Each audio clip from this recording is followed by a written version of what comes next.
Hello दोस्तों, कैसे हो आप सभी। स्वागत है आपका हमारे चैनल में जिसका नाम है MCQ विद आशीष। दोस्तों, मैं आशीष आज साइंस MCQ लेकर आया हूँ। ठीक है, तो इस साइंस MCQ में आज हम लोग metal, non metal and metalloids के बारे में पढ़ेंगे। ये साइंस का क्लास 6 होने वाला है। यहाँ पर हम आपको सिखा रहे हैं साइंस और छत्तीसगढ़ जीके के सारे MCQ क्वेश्चंस कराया जा रहा है। ठीक है, क्योंकि ये क्यों कराया जा रहा है, क्योंकि अभी जो एग्ज़ाम का फॉर्म निकला है किसका, प्रयोगशाला परिचालक का, है ना।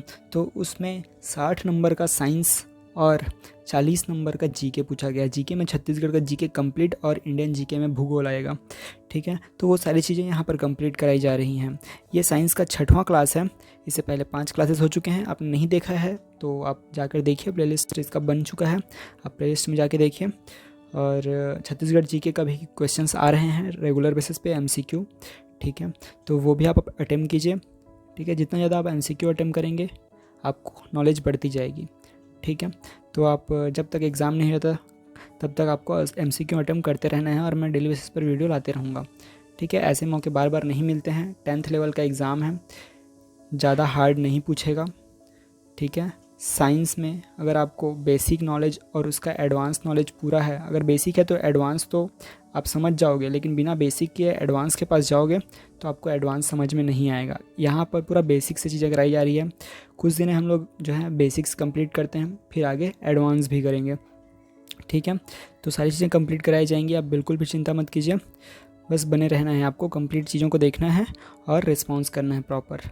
जब तक आप अपनी तरफ से पूरा एफर्ट नहीं डालेंगे, प्रैक्टिस नहीं करेंगे, बार बार रिपीट नहीं करेंगे चीज़ों को। वैसे ज़्यादा रिपीट, अगर आप वीडियो प्रॉपर देखते रहेंगे तो आपको रिपीट करना नहीं पड़ेगा, क्योंकि कई सारे क्वेश्चंस एक दूसरे से लिंक होते हैं, है ना। तो आपको ऑटोमेटिकली समझ में आ जाएगा कि वो उससे कनेक्टेड है, वो उससे कनेक्टेड है। अच्छा, इस टाइप से ये चीज़ें चल रही हैं। तो ये सारी चीज़ें होने वाली हैं। बाकी ज़्यादा बात अभी नहीं करते हैं। आने वाले वीडियोज़ में मैं डेली बेसिस में कुछ कुछ आपको एक्स्ट्रा बताते रहूँगा। बाकी आज के वीडियो में आगे बढ़ते हैं। चैनल को सब्सक्राइब कर लीजिए और वीडियो को कंप्लीट देखिएगा। फर्स्ट क्वेश्चन है, एक और चीज़ आपको बता दूं, इंग्लिश में मैंने क्वेश्चंस एंड ऑप्शंस रखे हुए हैं। तो क्या है, साइंस आपको जनरली इंग्लिश पर ही बेस्ड होता है ना। कई सारे जो टर्म्स रहते हैं जैसे इलेक्ट्रॉन, प्रोटॉन, ऑलरेडी इंग्लिश ही टर्म्स हैं, है ना। तो सारी चीज़ें इंग्लिश में रहती हैं, लेकिन जो चीज़ें आपको हिंदी में बताई जा सकती हैं मैं उसको पूरी तरह से हिंदी में बताता हूँ, क्योंकि मैं खुद हिंदी से पढ़ा हूँ। फिर आगे चल के मेरे को इंग्लिश में जो है इंग्लिश में भी पढ़ना पड़ा, क्योंकि मैं आगे चल के मैं इंग्लिश मीडियम में चला गया। ठीक है, तो मेरे को दोनों चीज़ें अच्छे से पता है, मैं दोनों चीज़ में आपको अच्छे से एक्सप्लेन कर सकता हूँ। क्लियर है। Which of the following is the characteristic property of metals. ठीक है, क्वेश्चन समझ में आ गया। मेटल की गुणधर्म पूछ रहे हैं कि धातु का क्या क्या गुणधर्म होता है, कैरेक्टरिस्टिक प्रॉपर्टी। ठीक है, क्या क्या गुणधर्म होते हैं धातु के, वो पूछ रहा है। इसमें जो दिया हुआ है, फॉलोइंग्स दिए हुए हैं, उसमें से कौन सा गुणधर्म धातु का है ये बताइए। क्या ब्रिटल, ब्रिटल मतलब होता है भंगुरता, भंगुरता आपने सुना होगा। ठीक है, दूसरा है डल इन अपीयरेंस। ठीक है, जिसमें चमक नहीं होती, डल होता है। ठीक है, देखने में डल होता है। डल मतलब समझते हो ना, चमक नहीं होती जिसमें, उसको डल बोलते हैं। Good conductor of electricity, electricity का गुड मतलब वाहक होता है ना। इलेक्ट्रिसिटी प्रवाह हो सकता है उसमें। Low melting point, melting point मतलब होता है पिघलना, जो उसका पिघलने का बिंदु होता है वो बहुत कम होता है। ठीक है, तो इन चारों में से बताना है कि इसमें से चारों में से कौन सा धातु का गुणधर्म है, बताइए। क्या भंगुरता है, या फिर जिसमें चमक नहीं होती वो उसका गुण है, या फिर जो है इलेक्ट्रिसिटी का गुड कंडक्टर होता है, मतलब विद्युत प्रवाह होता है जिसमें, या फिर जिसका मेल्टिंग पॉइंट, या फिर गलनांक, मेल्टिंग पॉइंट मतलब गलनांक बोल सकते हैं हम, मतलब गलनांक ही है, तो गलनांक कम होता है उसका, लो मेल्टिंग पॉइंट। तो क्या होगा सही आंसर। होप सो आपको इंग्लिश में भी समझ में आ गया है और हिंदी में भी समझ में आ गया है। ब्रिटल मतलब भंगुरता, ये अधातु का गुण होता है। अधातु मतलब, ब्रिटल मतलब होता है भंगुरता, भंगुर मतलब होता है किसी चीज़ को मारने पीटने से वो टूट जाता है, जैसे पत्थर टूट जाता है तो वो भंगुर है, और वो मेटल नहीं है, नॉन मेटल है। ठीक है, डल इन अपीयरेंस मतलब देखने में वो डल दिखता है, उसमें कोई चमक नहीं होती है। ठीक है, जैसे पत्थर, उसमें चमक नहीं होती। अपवाद भी होते हैं सारी चीज़ों के, तो चमक का एक अपवाद है, हीरा चमकता है लेकिन वो नॉन मेटल है। ठीक है, अधातु है। तो डी ऑप्शन देखते हैं। लो मेल्टिंग पॉइंट मतलब बहुत कम मेल्टिंग पॉइंट होता है, थोड़ी सी उसमें गर्म करने पर वो पिघल जाता है। ठीक है, तो वो क्या होता है, वो भी अधातु का ही गुण होता है। तो ये भी हमारा सही आंसर नहीं है। सही आंसर है हमारा सी, गुड कंडक्टर ऑफ इलेक्ट्रिसिटी, विद्युत का अच्छा सुचालक होता है, प्रवाहक होता है। ठीक है, जैसे कि हम लोग जो घर में वायरिंग हुई रहती है उसमें जो वायर यूज़ होता है उसके अंदर जो क्या होता है, मेटल होता है। ठीक है, कौन सा मेटल होता है, या तो एल्यूमिनियम होगा या तो कॉपर होगा। ठीक है, या तो सिल्वर तो नहीं होगा। ठीक है, बाकी इन चीज़ों का हम लोग यूज़ कर सकते हैं। सबसे अच्छा कंडक्टर होता है कॉपर, लेकिन कॉपर उतना ज़्यादा अवेलेबल नहीं है। सबसे ज़्यादा अवेलेबल है क्या, एल्यूमिनियम। तो इसलिए सबसे ज़्यादा एल्यूमिनियम की उपयोग किया जाता है वायरिंग में। क्लियर है, सही आंसर समझ में आ गया आपको। Option number C, good conductor of electricity, विद्युत का सुचालक होता है कौन, मेटल्स। क्लियर है, आगे बढ़ते हैं सेकंड नंबर के क्वेश्चन की तरफ। What is the term for the ability of a metal to be drawn into wires. Question समझ में आया। मेटल का या फिर धातु का वो गुण बताओ जिससे वो क्या होता है, वो वायर, उसका वायर बना सकता है। धातु का वायर बनाया जा सकता है, तार बन जाता है, तार। ठीक है, वायर मतलब तार होता है। धातु का तार बनने वाला जो गुणधर्म है, जो उसकी एबिलिटी है, जो उसकी योग्यता है, उस टर्म को क्या बोला जाता है, उसको क्या मेलिएबिलिटी बोलते हैं। मेलिएबिलिटी, डक्टिलिटी बोला जाता है, कंडक्टिविटी या फिर ब्रिटलनेस। मैं आपको समझा देता हूँ। मेलिएबिलिटी क्या होता है, मेलिएबिलिटी मतलब होता है लचीलापन। डक्टिलिटी मतलब होता है, ये भी एक प्रकार का लचीलापन है लेकिन ये दूसरे टाइप का है, जैसे कि चलो आपको बताऊंगा आगे। कंडक्टिविटी मतलब क्या होता है, विद्युत का सुचालक, जैसे हमने अभी देखा। ब्रिटलनेस मतलब टूट जाता है, तो टूटने वाला गुण तो मेटल में होता ही नहीं है, पहली बात हमने देखा है। कंडक्टिविटी होता है, लेकिन कंडक्टिविटी की वजह से क्या उसका तार बनाया जा सकता है, तार नहीं बनाया जा सकता उसकी वजह से, तो ये भी खत्म। तो हमारे पास दो आंसर है, मेलिएबिलिटी और डक्टिलिटी। मेलिएबिलिटी मतलब लचीलापन होता है, मतलब इसको लचीलापन मतलब इसको हम लोग अगर पीटेंगे, जब भी हम लोग किसी मेटल को, किसी धातु को पीटते हैं तो उसका चादर बनाया जा सकता है। पीट पीट के वो चादर बन जाएगा, इतना फैल जाएगा, इतना लचीला रहेगा। और डक्टिलिटी मतलब होता है कि इसको भी पीटने से ये लंबा होता जाता है और इसका पूरा तार बन जाता है। ठीक है, तो डक्टिलिटी वो गुणधर्म है जिसकी वजह से जो है धातु का क्या बनाया जाता है, वायर बनाया जाता है, तार बनाया जाता है। क्लियर है, तो जब भी ऐसा क्वेश्चन आए कि मेटल से धातु बनाए जाने वाला जो टर्म है वो उसको क्या बोला जाता है, तो डक्टिलिटी वाला उसका गुणधर्म है। ठीक है, इस गुण की वजह से उसका क्या बनाते हैं, वायर बनाते हैं। आगे बढ़ते हैं थर्ड नंबर के क्वेश्चन की तरफ। Which element is typically found on the left side of the periodic table and is known for its metallic property. ठीक है, आपने पीरियोडिक टेबल देखा होगा, कुछ इस प्रकार से होता है ना, कुछ इस प्रकार से होता है। ये एक ऐसा लाइन्स रहते हैं। ठीक है, इसमें 18 लाइन्स होते हैं, टोटल 18 वर्ग होते हैं, और इधर 8 आपके आवर्त होते हैं। ठीक है, मतलब 8 पीरियड्स होते हैं और 18 ग्रुप्स होते हैं। ठीक है, ये 18 होता है और ये 8 होता है। क्लियर है, और इधर एक और एफ वर्ग होता है। तो अब इन सब चीज़ों के बारे में धीरे धीरे देखते जाएंगे, अभी ज़्यादा हम लोग को देखना नहीं है। यहाँ पर बस क्वेश्चन को समझने के लिए मैं ये ड्रॉ किया हूँ कि पीरियोडिक टेबल के कहाँ पर, लेफ्ट में, left side of the periodic table, मतलब लेफ्ट साइड ये हो जाएगा। तो यहाँ पर क्या बोल रहा है, एक क्या होता है, एलिमेंट होता है। Which element is typically found on the left side of the periodic table, left में होता है, एंड इज नॉन और इट्स मेटलिक प्रॉपर्टी, और ये मेटलिक प्रॉपर्टी के लिए ये जाना जाता है। ठीक है, तो इसमें से बताइए कौन सा मेटल है। हाइड्रोजन तो गैस होता है, हाइड्रोजन गैस सुने होंगे, ऑक्सीजन गैस सुने होंगे, तो ये गैस है मतलब मेटल नहीं है। जो भी गैस होता है वो नॉन मेटल्स होते हैं। ठीक है, कार्बन भी क्या है, हमारा नॉन मेटल है। ठीक है, सही आंसर हो जाएगा आपका सोडियम। सोडियम पाया जाता है यहाँ पर, ये एल्कली मेटल्स होते हैं। तो फर्स्ट जो ग्रुप होता है उसको एल्कली मेटल्स बोलते हैं। तो यहाँ पर पाया जाता है क्या, सोडियम, और सोडियम क्या है, एक मेटल है। क्लियर है, तो इसका सही आंसर हो जाएगा sodium, option number D. Clear है, आगे बढ़ते हैं फोर्थ नंबर के क्वेश्चन की तरफ, जल्दी जल्दी क्लियर करते हैं बिना किसी देरी के। Which of the following is a non metal. ठीक है, इसमें से कौन सा नॉन मेटल है, मतलब अधातु है, that exist as a diatomic molecule in its natural state. Diatomic मतलब जो दो परमाणु को आपस में लिए रहता है, दो परमाणु मिलकर एक मॉलिक्यूल अणु बनाते हैं। ठीक है, और उसके नेचुरल स्टेट में रहता है, मतलब नॉर्मली वो दो के फॉर्म में ही रहता है, दो बन के ही रहता है। तो ऐसा कौन सा नॉन मेटल है, अधातु है। ठीक है, सोडियम क्या है हमारा, सोडियम धातु है, ये हमारा आंसर नहीं होगा। आयरन मतलब एफ ही से डिनोट करते हैं, एफ ही मतलब होता है फेरस, फेरस आयरन को बोलते हैं, आयरन मतलब होता है लोहा। तो इसके 3 नाम पता चल गए, F he for ferrous, ferrous को बोलते हैं आयरन, आयरन मतलब होता है लोहा, मतलब हमारे लोहा की बात हो रही है। तो लोहा भी हमारा आंसर नहीं है क्योंकि ये तो एक धातु है, यहाँ पर अधातु की बात हो रही है, नॉन मेटल की। कॉपर, कॉपर मतलब होता है तांबा। ठीक है, तो ये भी हमारा धातु है, तो यहाँ पर धातु की बात नहीं हो रही है, अधातु की बात हो रही है। तो सही आंसर है हमारा ऑक्सीजन। ठीक है, हमारे पास एक ही ऑप्शन था जो नॉन मेटल था, तो हम लोग डायरेक्ट भी पा सकते थे, लेकिन क्वेश्चन में ऐसे घुमाने के लिए 2-3 ठो अधातु दे देगा, तो आपको प्रॉब्लम हो जाएगी। तो यहाँ पर आप समझ सकते हैं ऑक्सीजन O2, यहाँ पर क्या है, ऑक्सीजन के 2 परमाणु आपस में मिले हुए हैं, तब जाके यहाँ पर ऑक्सीजन का एक अणु बना है जिसको मॉलिक्यूल बोला जाता है इंग्लिश में, ठीक है। तो ये एक नॉन मेटल होता है क्योंकि ये गैस है। क्लियर है, समझ में आ गया? अगर समझ में नहीं आता है कमेंट बॉक्स में एक बार और आप पूछ सकते हैं, मैं वहाँ पर भी एक बार आपको क्लियर कर दूंगा, ठीक है, या फिर अगले वीडियो में आपको अच्छे समझा दिया जाएगा। What is the term for the shiny appearance of freshly cut और पॉलिश्ड मेटल्स, ठीक है।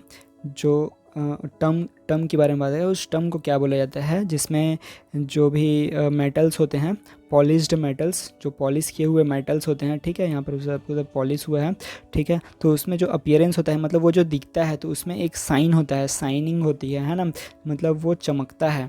तो उस टर्म को क्या बोला जाता है? क्या वो डक्टिलिटी होता है, ब्रिटलनेस होता है, मेलेबिलिटी होता है, लस्टर होता है? तो ये कौन सा गुणधर्म है या फिर कौन सा टर्म है जो हम लोग जब भी पॉलिश किए हुए सतह को देखते हैं धातु का, तो वो चमकता है, साइन करता है, तो वो कौन सा टर्म है, उसको क्या बोलते हैं? तो डक्टिलिटी मतलब क्या होता है, इससे तार बन जाए, उस टर्म को बोलते हैं डक्टिलिटी। मतलब ये आंसर नहीं है। ब्रिटलनेस मतलब भंगुरता होता है, मतलब हम लोग अगर पीटेंगे तो वो टूट जाएगा, तो इससे भी कोई मतलब नहीं है साइन सरफेस का। मेलिएबिलिटी क्या होता है, अगर हम लोग पीटेंगे किसी भी धातु को तो वो फैल जाता है और उससे चादर बन जाता है, तो इससे भी साइनी अपीयरेंस का कोई मतलब नहीं है। तो हमारा सही आंसर हो जाएगा लस्टर। लस्टर वो टर्म है जिसे लस्टर को चमक ही बोला जाता है, ठीक है। हिंदी में लस्टर मतलब होता है चमक, तो जो रहता है धातु में वो चमक पाया जाता है। क्लियर है, धातु में चमक पाया जाता है तो उस टर्म को बोला जाता है चमक, और इंग्लिश में बोला जाता है लस्टर, ठीक है। क्लियर है, लस्टर याद रहेगा। आगे बढ़ते हैं। देखो आप जितना बेसिक को स्ट्रॉन्ग करेंगे, आगे आने वाले वर्ड्स में जब 4 चीज़ें एक साथ दी रहेंगी, ठीक है, एक ही क्वेश्चन में आपकी 4 चीज़ों का जिक्र होगा, तो आपको 5वां चीज़ ढूंढना होगा, तो आपको ज़्यादा आसानी होगी वो 4 चीज़ के बारे में अगर आपको पता रहेगा तो। क्लियर है, तो ये 6वें नंबर का क्वेश्चन देख लीजिए। Which non metal is essential for life and is a major component of organic compounds like protein and DNA, ठीक है।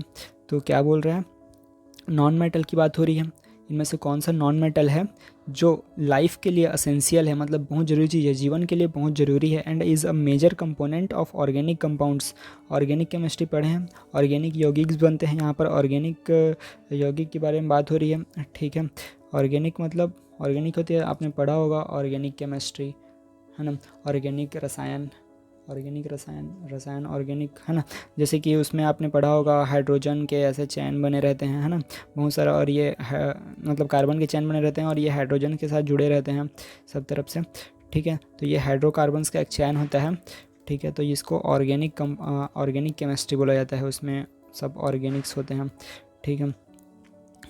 तो वो एक होता है, तो इसमें से पूछ रहा है कि वो कौन सा नॉन मेटल है इसमें से, क्या वो नाइट्रोजन है, कार्बन है, ऑक्सीजन है या क्लोरीन है, ठीक है। अब क्वेश्चन तो समझ गया ना, वो नॉन मेटल के बारे में पूछ रहा है जो लाइफ के लिए बहुत इम्पॉर्टेंट है, और वो एक ऑर्गेनिक कंपाउंड है जो प्रोटीन और DNA भी बनाता है, ठीक है, या फिर उसमें पाया जाता है। तो नाइट्रोजन इसमें पाया नहीं जाता, ऑक्सीजन भी नहीं पाया जाता, क्लोरीन भी नहीं पाया जाता। कार्बन एक ऐसा है जो लाइफ के लिए बहुत ही इंपॉर्टेंट है और हर जगह पाया जाता है, हर चीज़ में कार्बन होती है, हर चीज़ में, सुई से लेकर जो हवाई जहाज़ है, हर चीज़ में, छोटे छोटे चीज़ से लेकर बड़े से बड़े चीज़, हर चीज़ में कार्बन का यूज़ होता है, और कार्बन हर जगह है, हमारी बॉडी में भी है, हर तरफ कार्बन ही कार्बन है। क्लियर है, कार्बन से ही मिलकर हर चीज़ बना हुआ है, ठीक है। आगे बढ़ते हैं। Which non-metal is a diatomic gas and a major component of the Earth's atmosphere?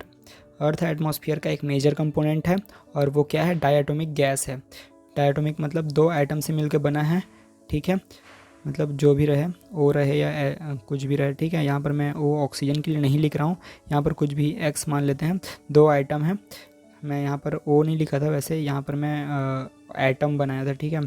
तो 2 एटम हैं ऐसे जुड़े हुए हैं, ठीक है, जो डायटोमिक बनाते हैं, ठीक है, इस टाइप से, और वो एक गैस है, and a major component of the earth atmosphere. Earth atmosphere में सबसे ज़्यादा मात्रा में अवेलेबल है, मेजर कंपोनेंट है, सबसे इंपॉर्टेंट।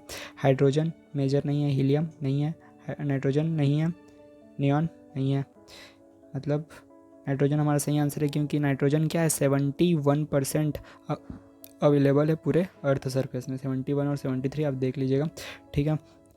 पूरे अर्थ सरफेस में सबसे ज़्यादा मात्रा में नाइट्रोजन अवेलेबल है, ठीक है। सेकंड नंबर में क्या अवेलेबल है, ऑक्सीजन, ऑक्सीजन O2, ठीक है, 21% वो अवेलेबल है, क्लियर है। उसके बाद आपका कार्बन डाइऑक्साइड एंड अदर और क्या अदर आर्गन्स वगैरह गैसेस आपके मिल जाएंगे, ठीक है। सबसे ज़्यादा नाइट्रोजन देन ऑक्सीजन आपका अवेलेबल रहता है, ठीक है। और ये जो भी गैस रहते हैं वो क्या रहते हैं, नॉन मेटल्स ही रहते हैं, क्लियर है। आगे बढ़ें तो 8th नंबर का क्वेश्चन है, which property of metals allow them to be hammered into thin sheets without breaking, malleability, ductility, conductivity, volatility, ठीक है। क्वेश्चन समझ में आया।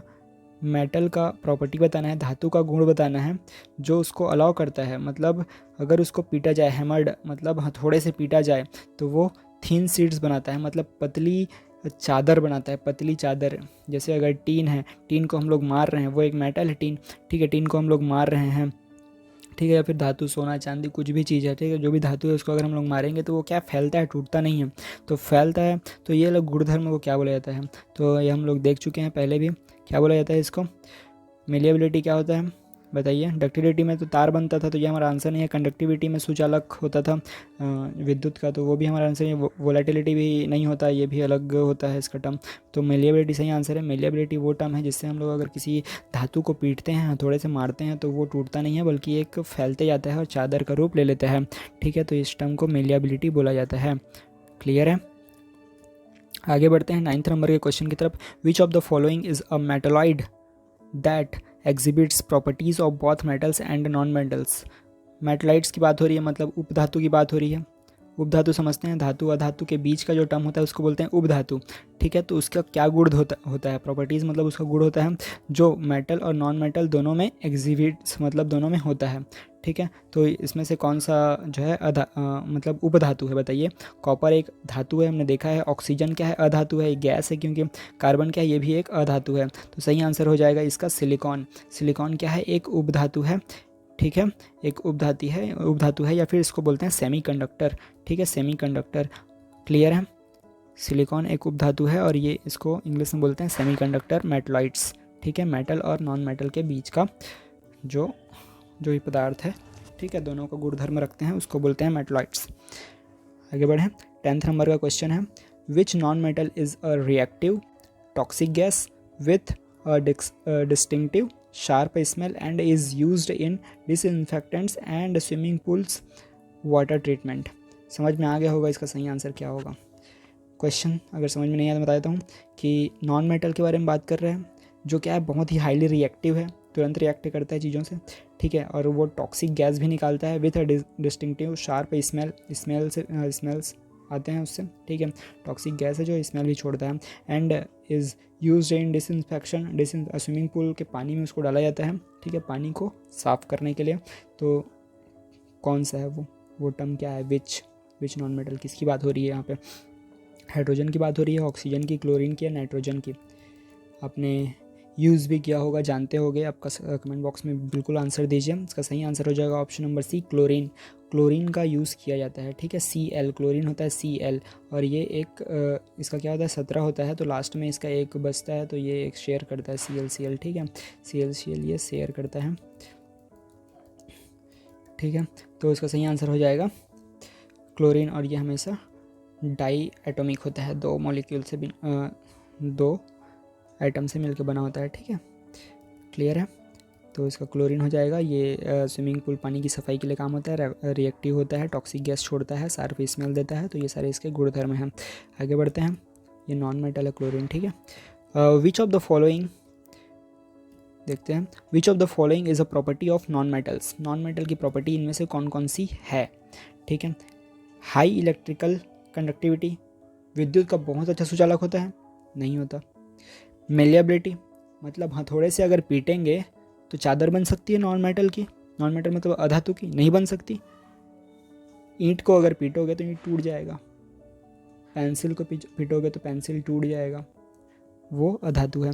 ब्रिटल, भंगुरता होता है, मतलब भंगुर मतलब किसी भी चीज़ को अगर पीटेंगे तोड़ने की कोशिश करेंगे तो टूट जाएगा, मारेंगे तो, ठीक है। तो क्या वो ब्रिटल होता है, हाँ ब्रिटल होता है। और क्या है हमारे पास, हाई मेल्टिंग पॉइंट होता है। हाई मेल्टिंग पॉइंट मतलब उच्च गलनांक, उच्च गलनांक मतलब अगर किसी चीज़ को गलाने की कोशिश किया जाए तो वो गलेगा ही नहीं, बहुत टाइम लगेगा, बहुत ज़्यादा उसको हीट देना पड़ेगा तब जाके गलेगा। तो ऐसा कुछ होता है तो नहीं, तो ए नहीं है, बी नहीं है और डी नहीं है। इसका सही आंसर है ऑप्शन नंबर सी, ब्रिटल होता है, नॉन मेटल, टूट जाता है, भंगुर होता है। ठीक है, तो सही आंसर हमें मिल गया।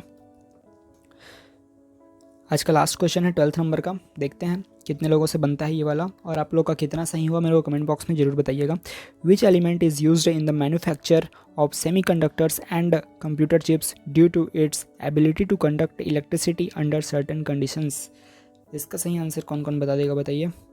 कौन कौन 12th नंबर का जो आंसर है उसको दे सकता है बिना मेरे बताए, पहले से पता है। आंसर कमेंट बॉक्स में दीजिए। Nitrogen, oxygen, silicon, fluorine. सही आंसर क्या है?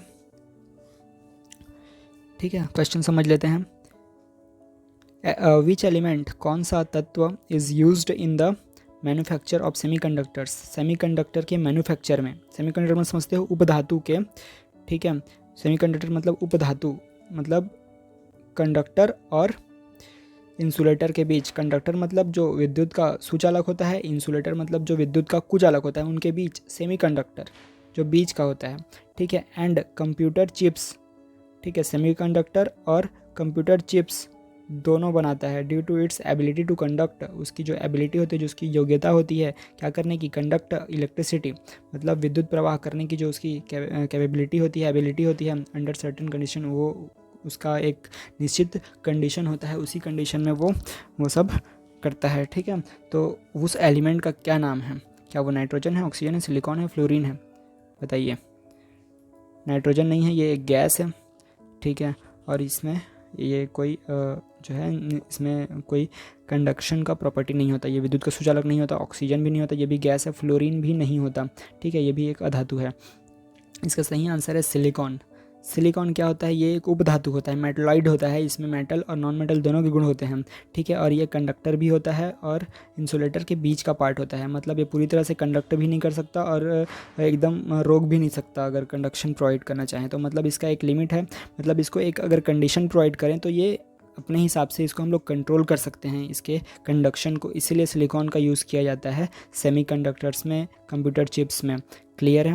और सिलिकॉन क्या होता है? सिलिकॉन होता है सिलिका। सिलिका होता है जो रेत होता है, उसमें जो चमकता हुआ चीज़ होता है ना, जो चमकता हुआ पदार्थ होता है, वहाँ पर बहुत चमकता है, छोटा सा रहता है, चमक रहती है, उसको बोलते हैं सिलिका। सिलिकॉन होता है वो, उसको इकट्ठा करके उससे बनाया जाता है चीज़ों को। क्लियर है?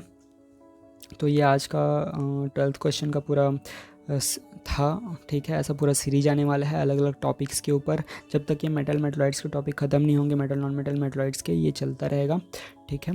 अच्छे अच्छे क्वेश्चंस आएंगे, आपको समझ में आएगा। अभी तो बेसिक क्वेश्चंस थे, आपको अच्छा लगा होगा, कमेंट बॉक्स में कमेंट करके बताइए कैसा लगा। चैनल को सब्सक्राइब कीजिए, वीडियो को लाइक कीजिए और शेयर कीजिए अपने दोस्तों के साथ, ठीक है। और मेरे सारे वीडियोज़ को देखने के लिए चैनल पर जाइए और सारे वीडियो को वॉच कीजिए, प्लेलिस्ट में बना हुआ है, बहुत सारे वीडियोज़ हैं, छत्तीसगढ़ जीके के भी वीडियोज़ हैं। अगर आप सीरियसली पढ़ना चाहते हैं तो मेरे साथ सीरियसली जुड़ जाइए और कनेक्ट रहिए डेली बेसिस में, ठीक है। Thanks for watching, like share subscribe, bye bye.